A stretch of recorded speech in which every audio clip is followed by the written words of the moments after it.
Hello and welcome back. It's great to have you. We are continuing our celebration of 10 years of How to Be Awesome at Your Job with the second year highlighted episode. That is number 221, Becoming a Great Conversationalist with Celeste Headlee. I think you're going to love it. Welcome to the How to Be Awesome at Your Job podcast, the show where brilliant professionals share how to sharpen the universal skills required to flourish at work. Enjoy more career fun, wins, meaning, and money with your host, Pete Makaitis. Celeste Headlee is a public broadcast radio show host and author of Herd Mentality and We Need to Talk.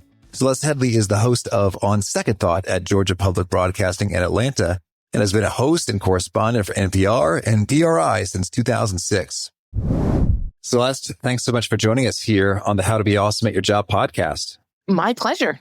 Well, you've got a pretty cool background. I'd love to hear a little bit of the inside scoop when it comes to presidential election coverage for PBS World.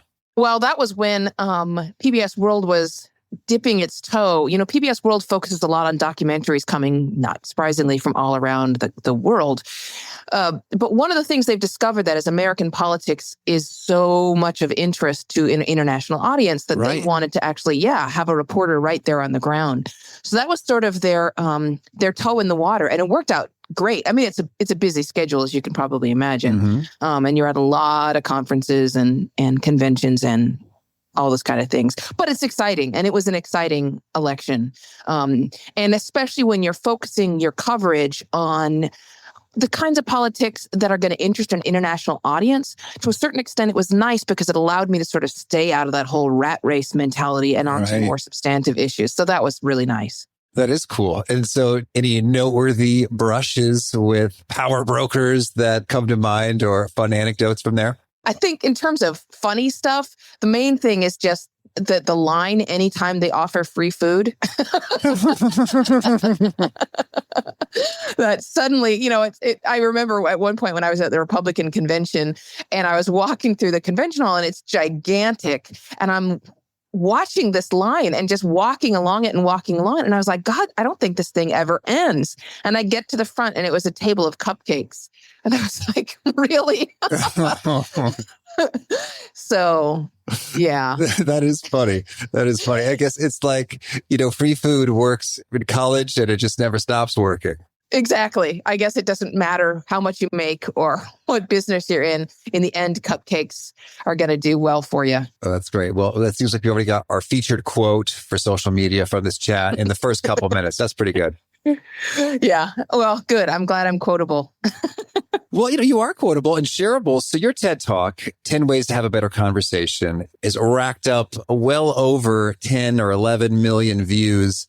That's extraordinary. It's exceptional. Do you have any thoughts for, what makes that kind of topic, that area so hot, so engaging, and so shareable and popular?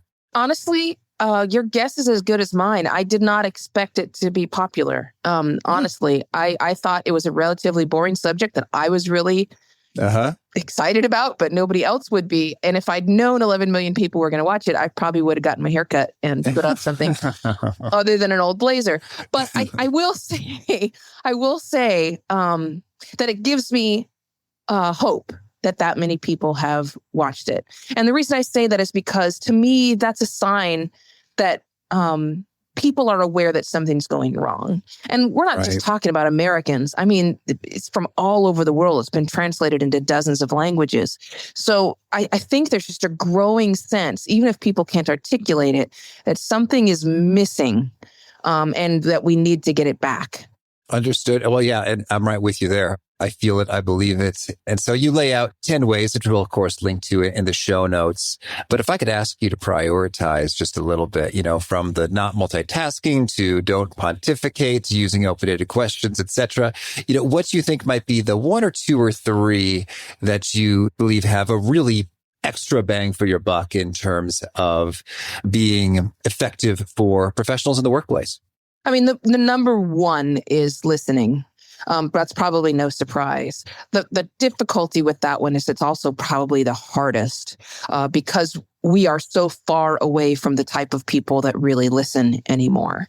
What we do know is that we tend to overestimate both our conversational skills and how well we listen. Oh. Yeah, but we don't. We're not great listeners. So that one requires like a whole change in habits and that's going to take a little time before you truly become a good listener, but it's the most important one.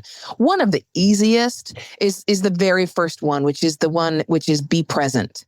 And in that, it means a couple things. Don't multitask is the first one.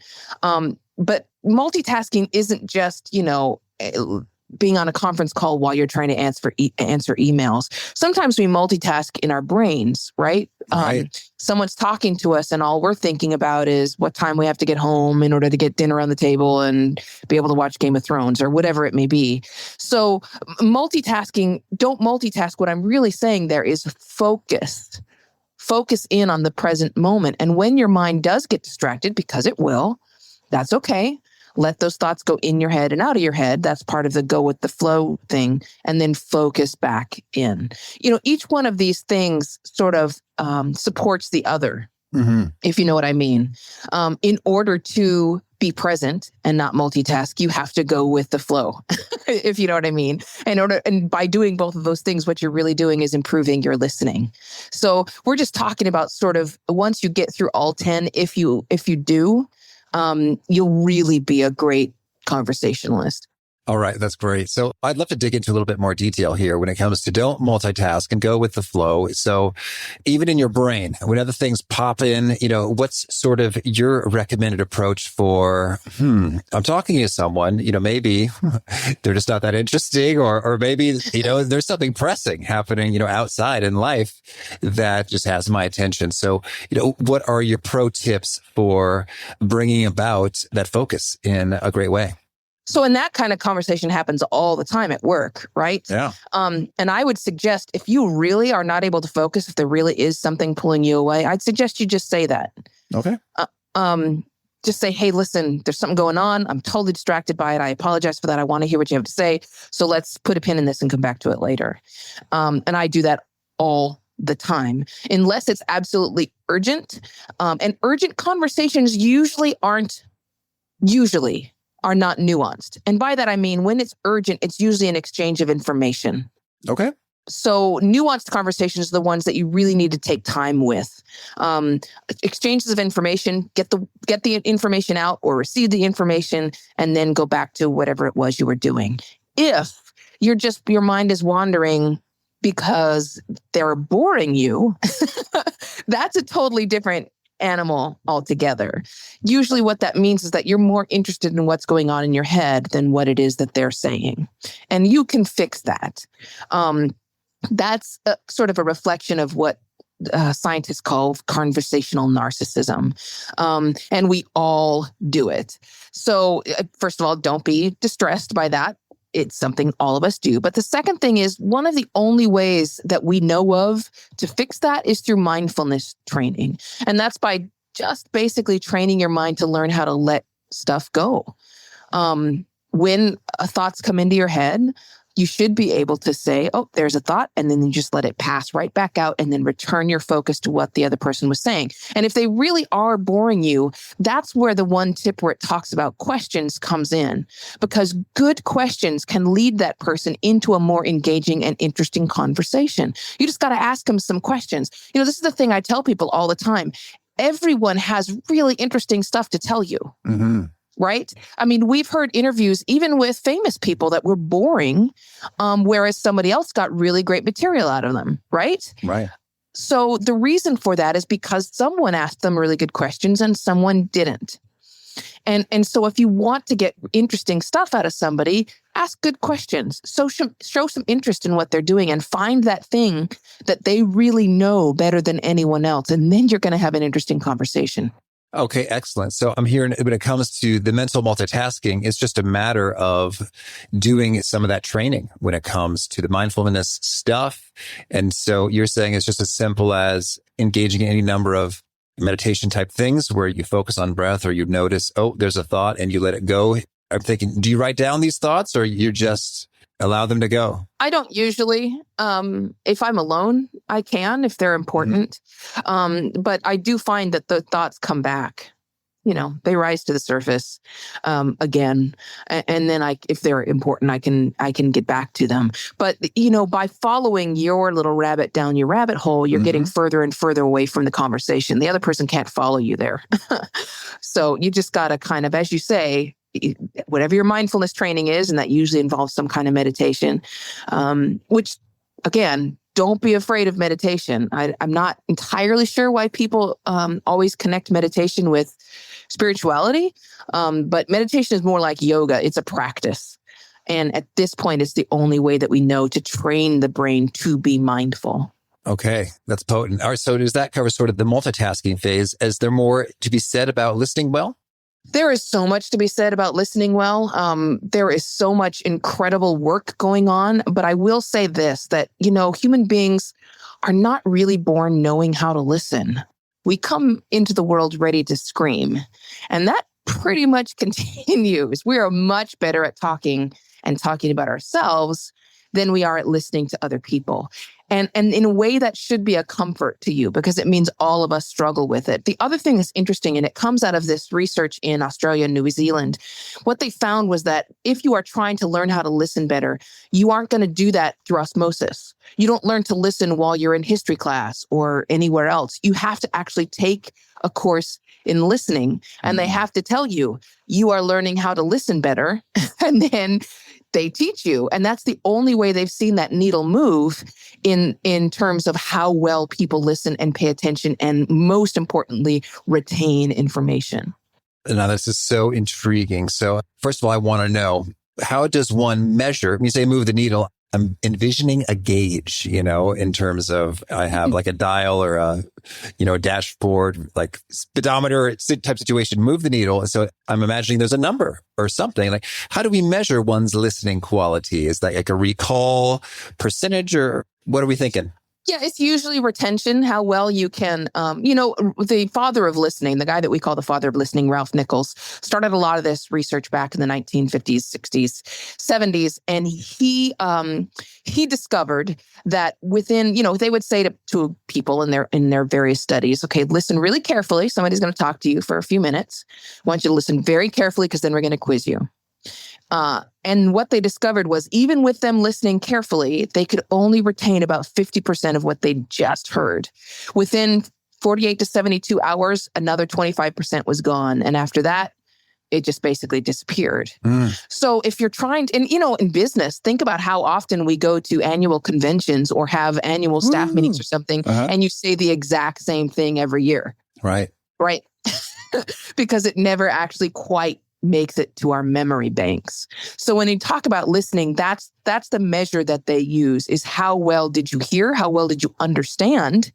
Right? It can't be a game of telephone where by the time you get to the end of the string, it's not at all what the first person said.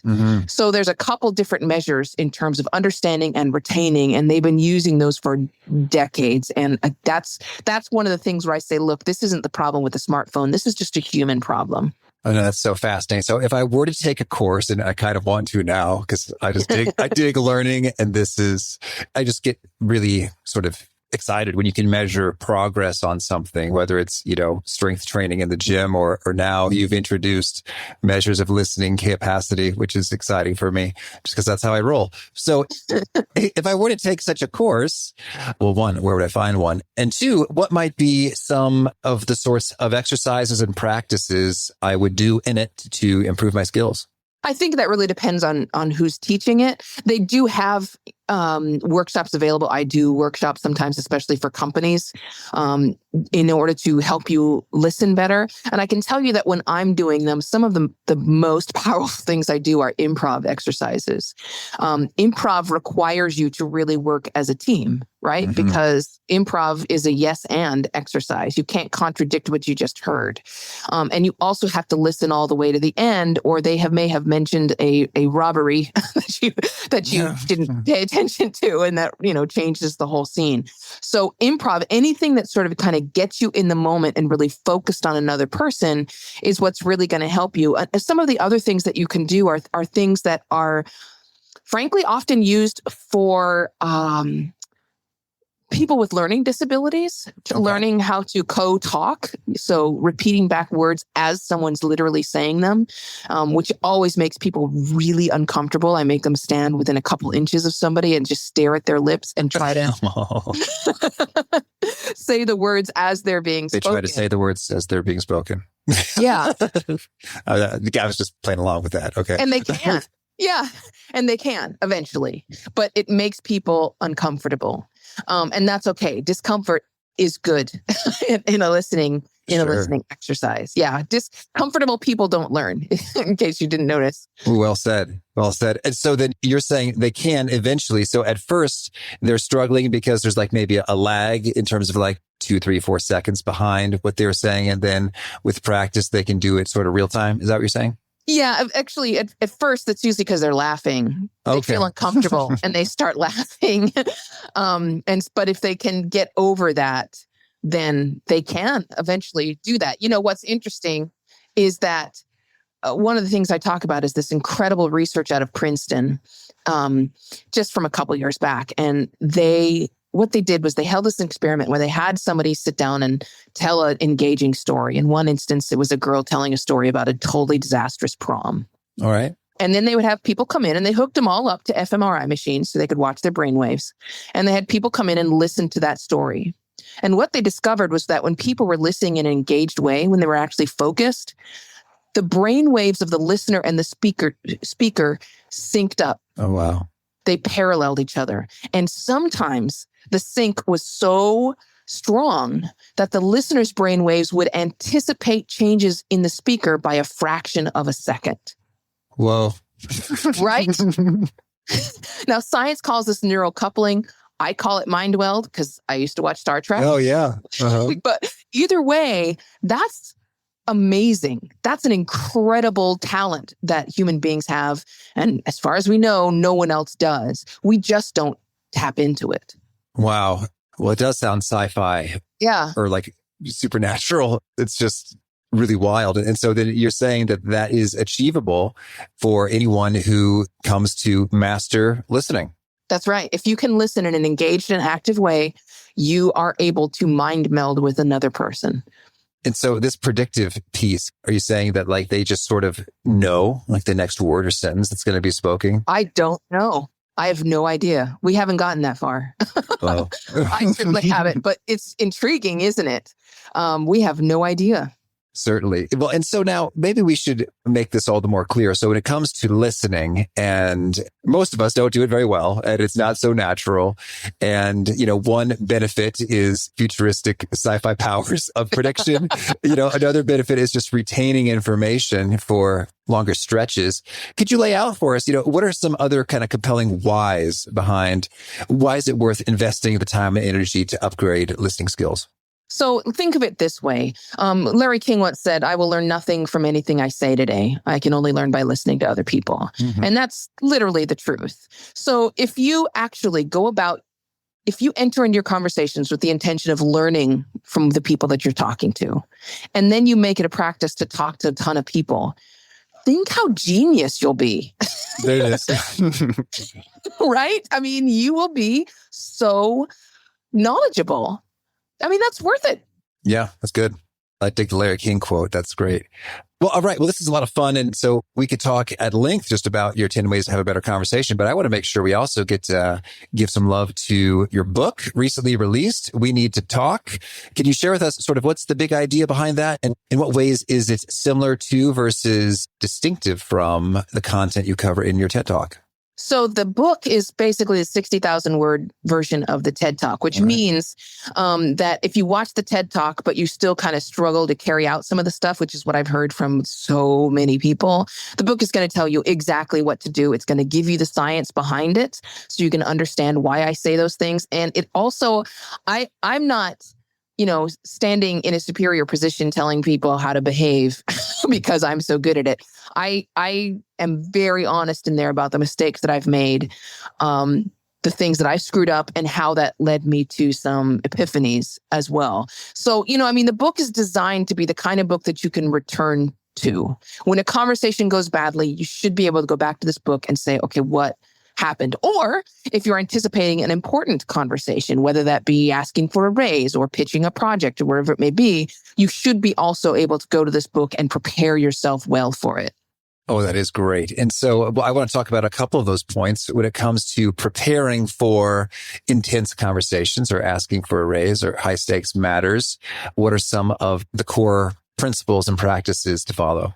So, one of the most important is actually not in the TED Talk. It's one that I was able to address in the book, which is making sure that you have set the stage for success. So if you're trying to pitch something to someone or you're having a difficult conversation, do it at a time when they're most likely to be in a good mood. You don't have a conversation about something difficult with your spouse when they come home from work and they're exhausted. That's a recipe for disaster. And that's the same thing with your boss or an employee. Watch them for a couple of days and see when they are at their best. Is it first thing in the morning? Is it right if they've had coffee? When is that? And then set them up for that. Be in a comfortable, warm situation if you can, in terms of, a place. Maybe if your office is I have found that coming into my office sometimes intimidates my employees. So I sometimes go to neutral third ground. Right. If I don't want them to be scared. Right. So a lot of what you can do is in how you manage the expectations. And, one of the third things I tell people is don't leave people in suspense. People they become anxious when they're worried about what you're going to say. So, for example, I had an employee that I needed to reprimand last year, and he came in and he sat down and I said, listen, this is a reprimand, but you are not in any way, shape, or form fired. This isn't a pathway to firing you. All that I'm intending to do is figure out a plan to get you back on track. And you could see him relax. So that's great. Yeah, we were and ended up able to actually have a real conversation in which he listened to me rather than sitting there terrified that he was about to lose his job if he said the wrong thing. And I think it's just so powerful as well when you can just name it and just vocalize like what someone else is thinking, feeling, experiencing. I remember one time on the opposite side of things, it was wild. There was just sort of a very odd fellow who tried to sell me many copies of his self-published books. And I just bumped into him at a Subway restaurant. And he said, hey, could you give me some feedback on this book? He just slopped it on my table there. And I was like, well, I've been there before needing feedback on a book. So sure, I'll tell you just what I think. How come I can't see a title on the spine? All these things, Yeah. And so he's like, oh. And so then he became very fascinated with me. And I kind of wanted to be done with our conversation after about, 3 minutes. And he did not. And so, but it was amazing how he just sort of keyed in on what I was feeling. He's like, it seems as though each sentence I say causes a greater degree of concern for you. It's like, well, it really does. And glad you picked up on that. Yeah, but it didn't stop him, from going. Yeah, I probably would have cut him off. But it's fascinating how, sure enough, him just sort of, naming it, caused me to kind of get sucked in a little bit farther in terms of, in terms of being engaged and intrigued by what is up with this guy. And he seems to be picking up on some stuff. And so whether it sort of calms or inflames, I think that there's just something potent about sort of specifying, exactly where someone is and what their experience is. And it just sort of can change the stage in a hurry. Absolutely. And I've tried every single thing that I put in the book are things that I tried out. When I first started researching this years ago, I went to all those books and sources that gave us information on better conversation. And I tried that stuff out too. And that's why I know it doesn't work. Well, can you tell us something that does not work? Yeah, that whole, maintain eye contact and nod your head and say, to show that you're paying attention. It's just crap. That does not work at all. Eye contact is a powerful thing, but you can't force it. And nodding and saying, is just you learning how to pretend you're paying attention instead of actually paying attention. None of those things create an authentic, better conversation for me. So, that's the benefit of being in a studio every morning where I'm speaking to a number of people all the time, is I can really test this stuff. And that's how I know that the advice we've been getting, it's not good. Oh, that's excellent. Thank you. Well, I also want to make sure we get into some of your wisdom when it comes to keeping it short. We had a guest, Joe McCormick, on episode 171. He wrote the book Brief, and that was a great conversation. And so I would love your perspective. How can we do a better job of keeping it brief, and why is that important? Well, I mean, the first thing that's important is because we all know our attention span is shrinking, right? Mm-hmm. Microsoft has measured that our attention span is 1 second shorter than that of a goldfish. So why swim upstream? If someone is going to have a hard time paying attention to you and maintaining attention, keep it short so that they hear everything that you say. That's the first thing. If you tend to run on and on and on, you are not going to maintain their attention. So it's a waste of your time. The other thing in terms of keeping it brief is that the brain can only hold on to one or two significant thoughts at any one time. All right. So you don't want to go and talk to somebody and just release a litany of things. You want to choose one or two things, emphasize them, and then get out. Mm-hmm. Okay, understood. And so then when it comes to doing that well, we say, oh, but how can I say one or two things? I have so many things. What's the formula or approach to help get that whittled down? I'm not sure there's a formula other than just, probably your first step is to look at a timer and start talking and start to become aware of how long you're talking. Okay. You know what I mean? Because I don't think most people realize how long a minute is. And so you may not even be aware of that. So, and it's also, I don't think people are often totally aware of how many times they go off on a tangent in one thing. A lot of people complain about someone running on and on and on. I bet those people who run on and on and on don't realize they're doing it. So that's probably your first step, is just to become aware. And, if you have somebody that you talk to regularly, maybe you could have them be your helper in this and say, if I do that, tap me on the shoulder and I can stop. Okay, that's good. Well, so tell me, Celeste, is there anything else you want to make sure to mention before we shift gears and hear about some of your favorite things? Last thing I'd want to say is that your cell phone is not your friend. All right. And your smartphone is, to the best of our knowledge at this point, possibly changing your brain. It is distracted by that phone all the time.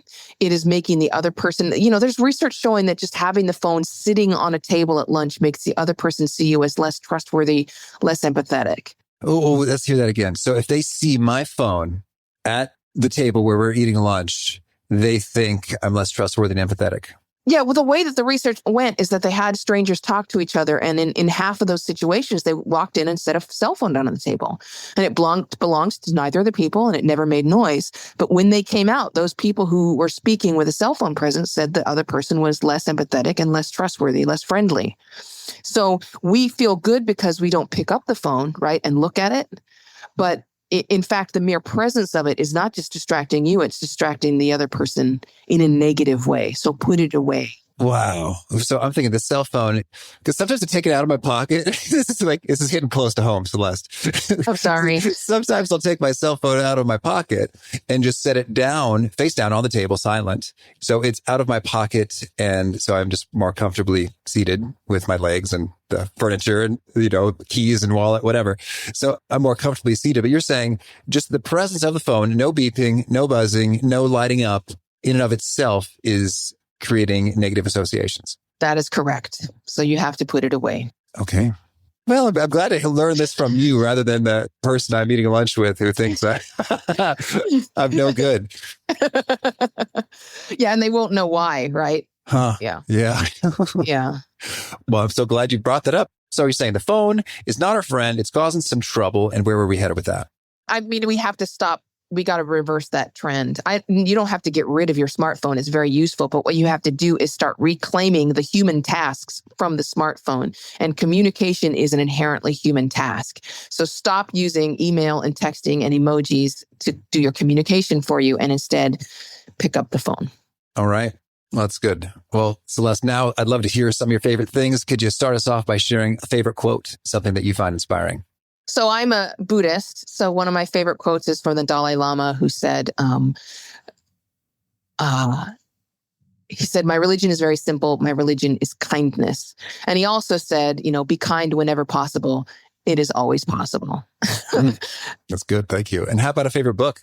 That one is really difficult, but I would say probably anything by Charles Dickens. And in fact, some of the best reading, one of the books I've read the most over the course of my life was A Tale of Two Cities, which I really like, and I think is actually really relevant to the situation that we find ourselves in today. And it's not quite as depressing as Bleak House, for example.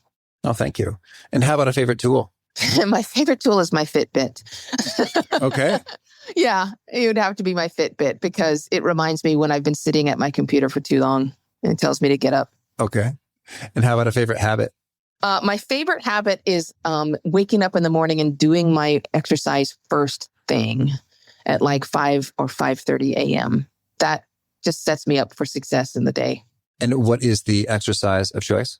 It's a combination of circuit training and cardio. I switch them out. Okay. So like there's a gym full of machinery that you're doing sort of resistance training. Okay. Exactly. And if you're up at that hour, man, choir, when do you go to bed and are you getting enough sleep, Celeste? I'm concerned.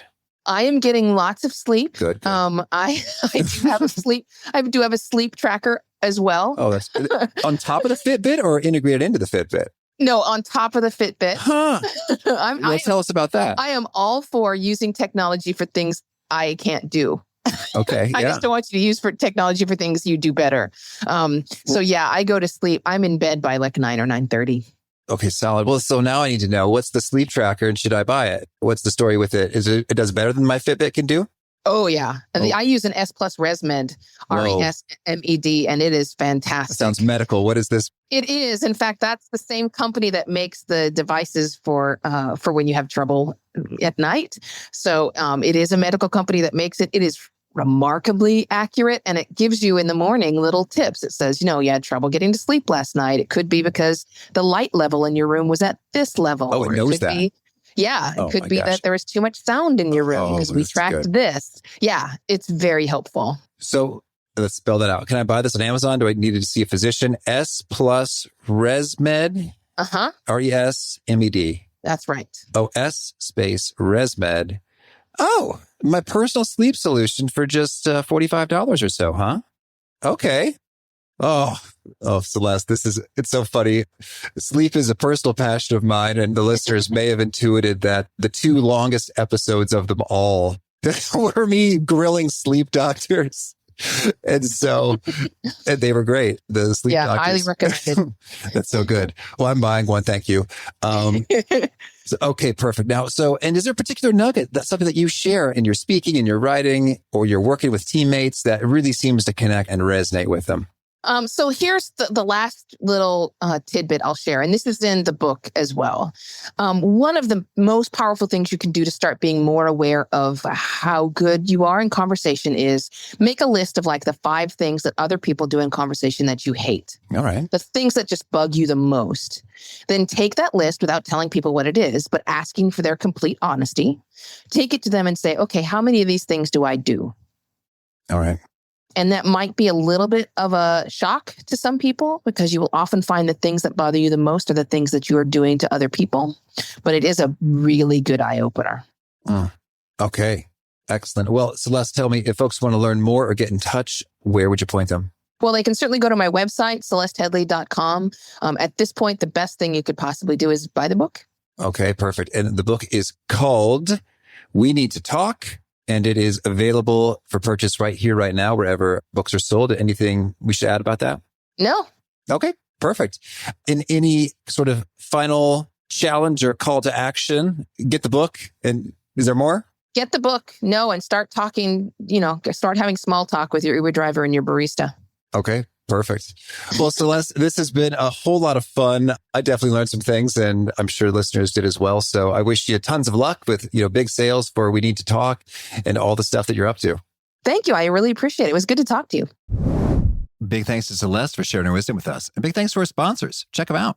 One sponsor to check out is Narwhal. I am so impressed with the Narwhal Flow 2 vacuum and mopping robot. I have tried 3 other robots in the past, and this is far and away my favorite. It just gets the job done without me having to babysit it. It's quieter, smarter, prettier, easier, and higher performing than any other floor cleaning robot I've used. Their Flow Wash mopping system has 16 nozzles spraying fresh water continuously. They've also got a wastewater extraction and storage system to prevent residue and odors. It adapts to wet and dry messes with their Narmind Pro autonomous system. It gets back to its all-in-one base station without any trouble or requiring any help or intervention from me. It never just stops working in the middle of the floor or gets all tangled up in a cord. It's everything I've always wanted from a cleaning robot, but have not had until now with Narwhal. So if you want to treat your home to spotless, fresh floors, visit us.narwhal.com/Pete. That's us.narwhal.com/Pete. One sponsor to check out is Keepsake Voices. Heads up, Mother's Day is coming up very soon, May 10th to be precise. You can send her flowers again and she'll say nice things. But I recommend you send her something special she can open and cherish for generations with Keepsake Voices. Here's how it works. When you order, your mother will receive a lovely handwritten card inviting her to speak with an experienced journalist. This interviewer will ask powerful questions to surface treasured stories and things that make your mom special.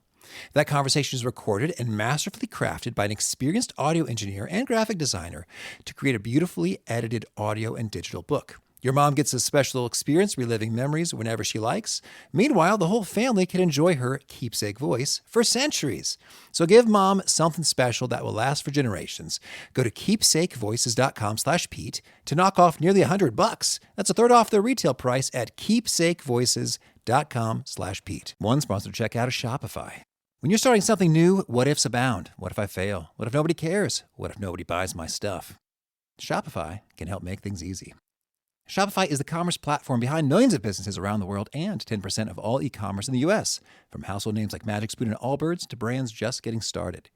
Shopify facilitates everything from inventory to payments to analytics and more. No need to use a dozen different software tools. Everything's all in one place, making your life easier and your operations smoother. And what if you get stuck? Well, Shopify is always around to share advice with their award-winning 24/7 customer support. You can get started with your own design studio with hundreds of ready-to-use templates. Shopify helps you build a beautiful online store that matches your brand style. It's time to turn those what-ifs into ka-ching with Shopify today. Sign up for your $1 per month trial today at shopify.com/awesomepod. Go to shopify.com/awesomepod. That's shopify.com/awesomepod. Ka-ching. I was really intrigued by Celeste's recommendation to list the 5 things that you really hate in a conversation and watch out to see if you're doing those because you're at elevated risk for doing so. For the record, as I reflect on this myself, for me, it's when people say, or sort of the I'm listening words, which we learned can really just be fake I'm listening words, sort of prematurely. So if I say, I'm really looking forward to this weekend, and I say, I'm really looking forward to, and I hear an right there's like, well, I'm not down there. There's no pause. It's like a micro interruption and I don't like it. So I don't know. That's one of my things. Hopefully I don't do it. Let me know if we're chatting and I do, and I'm sorry. So if you want to check out the show notes or the transcript or the links to items that we've referenced, it's on over at awesomeatyourjob.com/ep221. I also hope you'll push subscribe. You'll catch our next guest. We're talking to Rich and Marcus from the Paychecks and Balances podcast.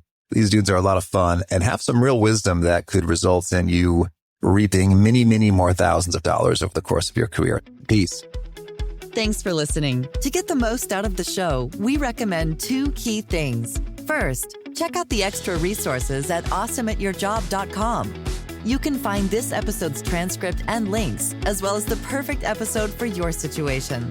You can search the full text transcripts of hundreds of episodes or explore episodes tagged by topic and competency covered.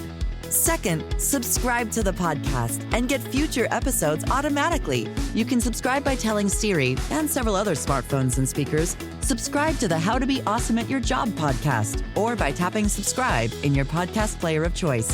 If you'd like some extra help figuring out podcasts and how subscriptions work, visit awesomeatyourjob.com/subscribe for guidance. Hope to catch you on the next episode of How to Be Awesome at Your Job.